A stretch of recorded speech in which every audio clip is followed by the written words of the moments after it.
여러분 오늘 교회 들어오시면서 정말 아름답고 멋진 성탄 트리를 다 보셨죠? 네, 성탄 장식을 위해서 정말 많은 분들이 수고해 주셨습니다. 감사를 드립니다. 이 성탄 트리를 보면 정말 우리 교회의 성탄 트리 장식을 보고 우리 주변에 믿지 않는 자들이 예수님의 아기 예수님의 오심을 이 땅 가운데 오심을 알고 복을 믿는 역사가 나타나기를 원한다. 그런 소망이 생깁니다. 여러분들에게도 그런 소망을 가지고 이 성탄 트리를 보시고 기도하는 마음으로 또한 이 양정 지역을 위해서 우리 복음 전도를 위해서 기도할 수 있는 우리들이 되었으면 좋겠습니다. 설교를 시작하면서 여러분들에게 아주 쉬운 퀴즈 한 가지를 드리려고 합니다. 선물은 없으니까 그렇게 열정적으로 나오시지 마시고요. 각자 마음속으로 한번 대답해 보시기를 바랍니다. 성경을 보면 구약 시대 초기부터 예수님이 활동하던 당시 신학 시대까지 성경에 자주 등장하는 피부병이 있습니다. 이 피부병은 특히나 이 성경에서뿐만 아니라 다른 종교에서도조차 공통적으로 신의 저주라고 불릴 정도로 두려움의 대상이 되었던 그런 피부병입니다. 이 피부병은 무엇이겠습니까? 네, 바로 이 문둥병입니다. 지금은 한센병이라고 부르는 이 질병은 성경이 쓰여질 당시의 그런 의학 기술로는 치료가 불가능한 불치병이었을 뿐만 아니라 특히나 이 전염성이 너무나 높아서 걸리는 즉시 이 부정한 자로 취급받아서 마을 밖으로 쫓겨나 격리되어야만 했습니다. 이 문둥병의 가장 큰 특징은 살아있는 채로 이 몸이 썩어 들어가는 것뿐만 아니라 바로 이 감각 기능을 마비시킨다라는 것에 있습니다. 피부가 썩어서 고약한 냄새를 풍기고 손가락, 발가락이 막 떨어져 나가는데도 이 정작 문둥병에 걸린 환자들은 이 감각 기능이 마비되어서 아픔을 느끼지 못하게 됩니다. 그래서 문둥병은 살아있으나 실상은 죽어 있는 것과 마찬가지로 만드는 비참한 질병이라고 할 수 있습니다. 물론 지금이야 주사 한 방으로 완치가 가능하고 완치가 되면 전염성도 거의 없는 질병이 되었기 때문에 지금은 문둥병이 걸린다고 해서 그렇게 큰 문제가 되지 않는 상황입니다. 그러나 이 현대 시대에는 육신적인 문둥병에 걸린 사람들은 찾기 어렵다라고 할지라도 이 영적 문둥병에 걸린 사람들이 여전히 우리 주위에 많다라는 것에 있습니다. 여러분, 영적 문둥병에 걸린다라는 것은 죄로 인하여서 마음과 영혼이 썩어져 가고 영적인 감각이 무뎌진 사람들을 말하는 것입니다. 여러분, 우리가 죄를 처음 지을 때는 그 죄에 대해서 아주 민감하게 반응하게 됩니다. 하지만 반복적으로 그 죄를 짓게 되면 여러분 우리는 어떻게 됩니까? 언제 그랬냐는 듯이 우리는 그 죄에 대해서 너무나 쉽게 무감각해집니다. 또한 죄로 인하여서 자신의 마음과 영혼이 막 썩어져가고 냄새가 나더라도 우리는 가면만 잘 쓰면 아무렇지도 않다는 그 연기만 잘하면 저와 여러분 너무나 연기 잘하지 않습니까? 맞죠? 배우 뺨칠 정도로 이런 연기는 탁월합니다. 이런 연기만 잘하면 일상생활을 지속해 나아간 데는 특별한 문제가 없기 때문에 이 영적 질병에서 벗어나기 위해 우리는 크게 애쓰지 않는다라는 겁니다. 하지만 여러분, 이 영적 문둥병도 육체의 문둥병과 마찬가지로 살아있지만 실상은 죽은 거나 다름이 없기 때문에 하루라도 빨리 치료를 받아야 하는 영적 질병입니다. 오늘 본문에서도 보면 이런 영적 문둥병, 즉 영적 무감각증에 걸려 살아있지만 죽은 거나 마찬가지인 사람들이 등장합니다. 그들은 바로 이 이스라엘 사람들입니다. 여러분 1절을 보면 이스라엘 백성이 또 하나님의 목전에서 악을 행하였다라고 그렇게 말하고 있습니다. 1절에서 또라고 이렇게 강조하고 있는 것은 이스라엘 백성들이 하나님을 의식하지 않고 똑같은 범죄를 반복해서 그리고 안일하게 저질렀다라는 뜻입니다. 물론 오늘 본문에서는 이스라엘 백성들이 반복해서 그리고 안일하게 저질렀던 그 범죄가 무엇인지 직접적으로 거론하고 있지는 않지만 사사기 6장 25절 이후에 하나님께서 기드온을 부르신 후 가장 먼저 바알과 아세라 목상을 찍어라라고 명령하신 것을 보면 이 이스라엘 백성들이 반복해서 빠져 있었던 그 범죄의 죄 목록은 바로 하나님께서 그토록 하지 말라고 강조하고 또 강조하셨던 우상 숭배의 죄악이었다라는 것을 우리가 쉽게 알 수 있습니다. 여러분, 사실 이스라엘 백성들은 가나안 땅에 정착하기 시작하면서 이 가나안 지역 주민들이 섬기는 그 신들에 대한 환상이 있었습니다. 이스라엘 백성들이 가나안 땅을 차지하기 전 이 가나안 주민들이 누리던 풍족한 삶과 이 발전된 문명들이 다 가나안 주민들이 믿고 있었던 그 신들의 축복이라고 생각했기 때문입니다. 그 당시에는 그 모든 복들의 근원이 신들로부터 온다라고 다 생각했기 때문입니다. 그에 반해 자신들이 믿는 이 이스라엘의 여호와 하나님은 그들이 누리는 문명의 앞에 뭔가 초라하게 느껴졌던 겁니다. 물론 광야 생활 이 40년 동안 이스라엘 백성들을 먹이시고 인도하시고 가나안 땅을 하나님께서 정복하도록 하셨지만 그들이 가나안 땅을 정복해가며 그들의 눈에 들어온 것은 이 이스라엘 백성들이 40년 광야 생활 동안 떠돌 때에 누리지 못했던 이 바로 이 가나안 주민이 누렸던 젖과 꿀이 흐르는 땅에서 풍족한 그 삶에 대한 갈망이었던 겁니다. 여러분, 남의 떡이 더 커 보인다라는 그 말처럼 이스라엘 백성들은 가나안을 정복해가는 그런 놀라운 기적을 맛보면서도 오히려 뭔가 자신이 뒤처져 있다라는 그런 생각이 들기도 하고 자신들은 왜 이제껏 이것들을 이러한 문명들을 이러한 풍족한 삶을 누리지 못했냐라는 것에 대한 억울한 감정이 들기도 하면서 이제는 가나안 주민이 누렸던 이 문명의 축복을 마음껏 누리는 주인공이 되고 싶다라는 강한 욕망이 생긴 겁니다. 그래서 이스라엘 백성들은 이 가나안 땅을 차지했을 때 가나안 주민들이 누렸던 그 축복을 누리기 위해 우상 숭배하지 말라라는 그 하나님의 명령을 어기고 가나안 백성들이 했던 것처럼 그들이 섬기는 그 신들을 섬기며 이런 우상 숭배라는 죄악에 넘어가게 된 것입니다. 그 후로 우상 숭배에 빠져버린 이 이스라엘 백성들은 아주 자연스럽게 지독한 영적 문둥병에 걸려 썩은 냄새가 풍기고 영적으로 무감각한 상태에 빠져버리게 되었습니다. 여호와 하나님 목전에서 하나님 앞에서 그러한 죄를 반복해서 지었음에도 불구하고 그들은 그러한 범죄들을 대수롭지 않게 여겼습니다. 회개는 고사하고 그러한 선택이 오히려 자신에게 큰 유익을 가져다 줄 것이라는 큰 착각에 빠져버렸습니다. 따라서 하나님은 이 영적 무감각 상태에 빠져버린 이 이스라엘 백성들을 깨우실 필요가 있었습니다. 그래서 하나님께서 꺼내주신 카드가 뭐냐면 바로 이 징계의 카드였습니다.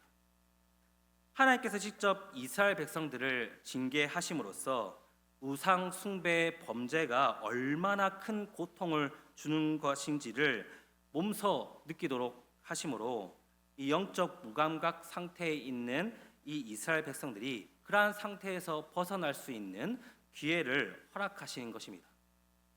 그래서 사실 이 하나님의 징계 카드는 다른 측면에서 보면 이스라엘의 그런 영적 문둥병을 치료하는 치료의 개념으로도 사실 볼 수 있습니다. 하나님은 이스라엘 백성들을 영적으로 깨우시기 위하여 극약 처방을 내리신 것입니다. 여러분, 특히 이 3절부터 오늘 본문 3절에서 4절까지 말씀을 보면 미디안과 아말렉 동방 사람들이 올라와서 진을 치고 가사에 이르도록 토지 소산을 멸하여 이스라엘 가운데 먹을 것을 남겨두지 아니하며 양이나 소나 남기도 남기지 아니하였다. 그렇게 3절에서 4절까지 말씀을 하고 있습니다. 여러분, 하나님께서는 이 미디안뿐만 아니라 아말렉과 동방 사람들까지 사용하셔서 이스라엘을 징계하시는데, 하나님이 어떠한 방법으로 그들을 징계하신지 여러분 한번 보십시오. 4절에서 증거하고 있는 이 상황은 이스라엘 입장에서 보면 정말 어이없고 아이러니한 상황을 맞이하고 있습니다. 미디안과 그 연합군들이 파종할 시기에 딱 맞춰와서 모든 땅을 황폐하게 하고 소나 양이나 할 것 없이 가축은 모두 약탈해 감으로써 이스라엘 백성들은 입에 풀칠하기도 어려울 정도의 그런 굶주림과 궁핍함을 경험하게 된 것입니다. 여러분, 이스라엘 백성들이 꿈꿨던 것이 무엇입니까? 바로 가나안 땅의 신들을 섬기면서 정말 풍족하고 어렵지 않은 생활을 하고 싶다라는 것이 그들의 꿈이 아니었겠습니까? 그런데 이렇게 그들은 하나님의 징계를 받음으로 말미암아 그들이 꿈꾸던 풍요로움과 풍족한 삶은 뒤로 한 채 오히려 징계를 받아 이전까지 한 번도 경험하지 못했던 극심한 가난과 궁핍을 경험하게 됩니다. 여러분, 이들은 광야에서조차, 아무것도 없는 그 광야에서조차 굶지 않았는데도 불구하고 이 가나안 땅에서 징계를 받아 정말 가난과 궁핍함을 경험하게 된 겁니다. 하나님의 이 구약 처방으로 말미암아 드디어 이스라엘 백성들은 영적 무감각에서 깨어납니다. 그래서 6절 하반절 말씀을 보면 이제서야 이에 이스라엘 자손이 여호와께 부르짖었더라라고 그렇게 말하고 있습니다. 가나안 주민들이 섬기는 신만 섬기기만 하면 풍족하고 풍요로운 삶을 살 수 있었던 그들의 꿈들은 산산조각 나버렸습니다. 극심한 고통으로 말미암아 영적 무감각에서 강제로 그들은 깨어나게 된 겁니다. 이제 그들에게 믿을 거라곤 지금까지 신실하게 자신을 인도해 준 여호와 하나님 한 분뿐이었습니다. 그래서 이스라엘 백성들은 이제 마지막 남은 선택지였던 여호와 하나님, 그 하나님께 연취불구하고 자신을 도와달라라고 그렇게 부르짖고 있는 겁니다. 여러분, 지금까지 살펴본 이 비참한 이야기는 사사시대의 영적 무감각에 빠진 이스라엘 백성들만의 이야기는 결코 아닙니다. 바로 우리들의 이야기가 될 수도 있는 겁니다. 혹시 우리들도 세상의 성공과 풍요로운 생활을 위하여서 하나님께 범죄하는 것에 대해서 대수롭지 않게 생각하거나 죄에 대한 민감성이 무뎌지진 않았습니까? 혹시 하나님 한 분만을 따르는 것보다 세상과 타협하거나 세상의 가치를 따르는 것도 하나의 지혜로운 방법이 될 수 있다라고 그렇게 생각하고 있진 않으십니까? 여러분, 에베소서 4장 19절에서 20절 말씀에서는 영적 무감각에 대해 이렇게 말씀하고 있습니다. 여러분, 스크린 보시고 혹시 자막 있나요? 네, 에베소서 4장 19절에서 20절까지 말씀 우리 함께 읽도록 하겠습니다. 시작.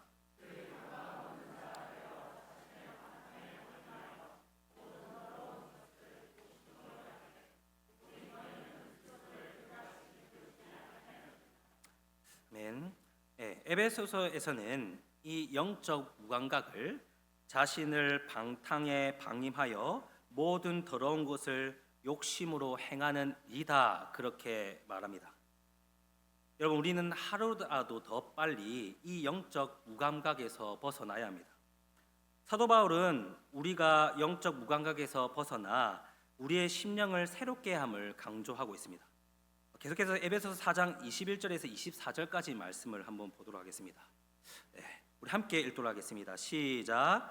진리가 예수 안에 있는 것 같이 너희가 참으로 그에게서 듣고 또한 그 안에서 가르침을 받았을진대 너희는 유혹의 욕심을 따라 썩어져가는 구습을 따르는 옛 사람을 버리고 오직 너희의 심령을 새롭게 되어 하나님을 따라 의와 진리의 거룩함으로 지심을 받은 새 사람을 입으라. 아멘. 여러분, 우리가 영적 무감각에서 벗어나기 위해서는 이전의 세상적인 가치와 옛 습관들을 과감히 버리고 이제는 하나님의 말씀을 따르는 새 생명의 삶을 살아가야 합니다. 여러분, 우리의 마음을 예수 그리스도를 말미암아 새롭게 하기를 원합니다. 우리가 영적 무감각에서 벗어나기를 원하신다면 성령 하나님께서 역사하셔서 우리의 마음을 즉시 새롭게 해달라는 간절한 간구가 우리에게 필요합니다. 그것을 우리가 믿음으로 고백하며 나아갈 때 이제는 우리는 담대하게 그 영적 무감각에서 벗어나 성령으로 충만한 삶을 살아갈 수 있다라는 겁니다. 여러분, 꼭 이러한 삶을 소망하는 우리들이 되기를 원합니다. 그럼 계속해서 말씀을 보면 이스라엘 백성들이 이 극심한 고통에서 하나님께 부르짖자 놀랍게도 하나님은 그들의 부르짖음을 결코 외면하지 않으시고 한 선지자를 이스라엘 백성들에게 보내십니다. 그리고 그 선지자를 통하여 이스라엘 백성들이 저지른 이 우상 숭배의 범죄에 대해 책망한 모습들이 이 8절에서 10절까지를 통해 우리가 살펴볼 수 있습니다. 여러분, 그 중에서도 특히 이 10절 말씀을 통하여서 우리는 우상 숭배에 대한 중요한 교훈 한 가지를 깨달을 수 있습니다. 여러분, 한번 고민해 본 적이 있으십니까? 여러분, 하나님은 왜 그토록 이 우상 숭배의 죄악을 미워하실까요?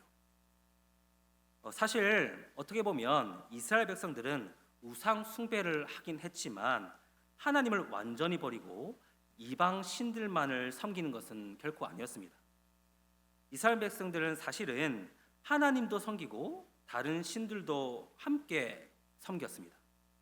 하나님을 완전히 버리고 다른 이방 신을 섬긴 것이 아니라고 한다면 여러분, 이토록 하나님께서 우상 숭배의 죄악을 그 어떤 죄악보다 미워하실 필요가 있을까 하는 의구심이 생길 수도 있는 겁니다.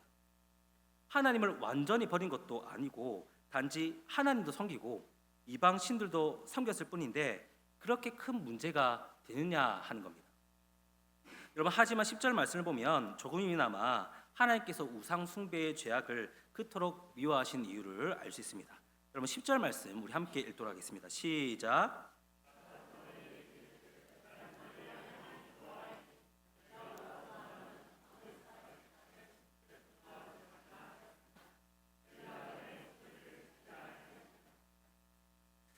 여러분, 10절의 이 내용을 영어 성경으로 보면 그 뜻이 명확하게 드러납니다.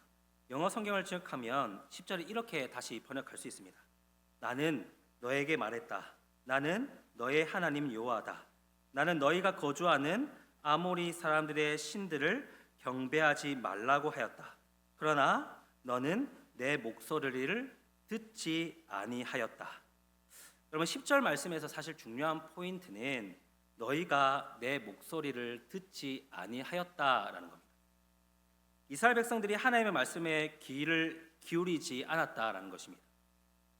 여기서 우리는 하나님께서 우상 숭배에도 우상 숭배이지만 그렇게 하지 말라는 하나님의 목소리를 듣지 않았다는 것에 더 화가 나신 듯한 인상을 우리가 받게 됩니다. 여러분, 10절에서 뿐만 아니라 성경 곳곳에서는 이 우상 숭배의 범죄와 하나님의 목소리를 청정하지 않는 것을 연결지어서 이스라엘 범죄를 함을 지적하는 경우들을 우리가 자주 찾아볼 수 있게 됩니다. 예를 들어서 사무엘상 15장 23절을 보면 하나님의 목소리를 청정하지 않는 것이 곧 우상에게 절하는 죄와 같다라고 직접적으로도 말하고 있습니다. 그래서 그의 목소리를 청정하는 것이 그 어떤 제사보다 순양의 기름보다 낫다고까지 이 사무엘 선지자는 말하고 있으며 하나님의 목소리를 청정하지 않는 자세는 곧 우상 숭배의 죄를 저지르는 것과 같다라고 그렇게 말씀하고도 있는 겁니다. 여러분, 그렇다면 여러분, 하나님의 목소리를 청정하지 않는다는 것, 즉 우리가 하나님의 말씀에 귀를 기울이지 않는다라는 것은 명확하게 무엇을 말하는 것입니까? 하나님의 목소리를 청정한다라는 것은 단순히 하나님의 말씀에 귀를 기울여 듣는 그런 행위를 넘어서 하나님의 말씀에 순종하는 삶을 살아간다라는 것을 뜻합니다. 여러분, 예를 들어서 교회 다니는 사람이 하나님을 믿는다면서도 매달 점집에 찾아가 점을 본다면 그 사람은 진짜 하나님의 말씀에 귀를 기울이는 사람이라고 할 수 있겠습니까? 또한 하나님 외에 다른 우상을 혼합하여 섬기는 사람은 결코 하나님의 음성에 귀를 기울이는 사람이라고 할 수 없을 것입니다. 그리고 결과적으로 하나님 외에 다른 우상을 혼합하여 섬기는 사람들은 자기 입맛대로 그때그때마다 듣고 싶을 때는 듣고 안 듣고 싶을 때는 무시하면서 하나님의 말씀에 순종하는 삶과는 거리가 있는 자기 중심적인 삶을 살아가는 것을 우리는 쉽게 발견할 수 있습니다. 결국 이러한 것을 종합해 볼 때 하나님께서 우상 숭배를 그토록 미워하시는 중요한 한 가지 이유는 바로 이 우상 숭배가 하나님의 말씀에 순종하는 삶을 살아가도록 방해하기 때문입니다. 단순히 우상을 숭배하는 그 행위만을 문제 삼고 하나님께서 그 행위만을 미워하시는 것이 아니라 우상 숭배로 인하여서 이스라엘 백성들, 곧 이 하나님의 백성들이 하나님의 말씀에, 하나님의 음성에 귀를 기울이지 않고 순종하지 않는 그런 삶을 살아가는 것을 하나님께서는 정말 미워하신다라는 것입니다. 그렇다면 여러분, 우리가 단순히 명절날에 조상들에게 제사상 차려놓고 절만 하지 않는다고 해서 우리가 우상 숭배를 하지 않았다라고 그렇게 말할 수 있겠습니까? 하나님의 목소리에 귀를 기울이지 않고 내가 원하는 대로 살아가는 것, 그리고 하나님의 말씀에 순종하는 삶을 살아가기보다는 내가 편한 대로 살아가는 것도 하나님이 보시기에 우상 숭배와 같다라고 여러분 말할 수 있습니다. 실제로 우리가 하나님의 목소리에 청종하지 아니함으로 하나님의 말씀에 순종하지 아니하였을 때를 보면 우리는 이미 우상을 숭배하는 이방인들과 비슷한 삶을 살아가는 것을 우리가 발견할 수 있지 않습니까? 여러분, 우리는 이제 이러한 우상 숭배의 삶에서 벗어나 하나님만 온전히 섬기는 주님의 신실한 백성들로서 살아가기를 소망해야 할 것입니다. 말씀을 마무리하도록 하겠습니다. 사랑하는 성도 여러분, 우리가 살고 있는 지금 이 시대에도 바로 이 영적 무감각의 시대, 하나님의 목소리에 귀를 기울이지 않는 시대에 살아가고 있다라고 할 수 있습니다. 이스라엘이 우상 숭배의 죄에 빠져서 영적으로 무감각해진 모습과 하나님의 목소리를 청종하지 않는 모습을 보여주고 있듯이 혹시 우리도 지금 이스라엘 백성들처럼 살아가고 있지는 않는지 우리 자신을 되돌아봐야 할 것입니다. 그러면 이제 우리는 무엇을 할 수 있겠습니까? 이 약한 시대 가운데 우리는 이제 이 영적 무감각에서 깨어나 성령으로 충만한 삶을 살아가야 할 것이고, 하나님의 목소리에 귀를 기울임으로 하나님의 말씀에 순종하는 삶을 살아가도록 애써야 되지 않겠습니까? 여러분, 오늘 말씀을 기억하심으로 이 악한 세대를 따라가지 아니하며 성령으로 충만함을 받아 영적으로 깨어있는 우리들이 되시기를 바랍니다. 또한 하나님의 말씀에 귀를 기울이고 순종하는 삶을 살아감으로 하나님의 진정한 복을 누리며 기쁨과 행복이 넘치는 신앙생활을 이어가는 우리들이 되기를 원합니다.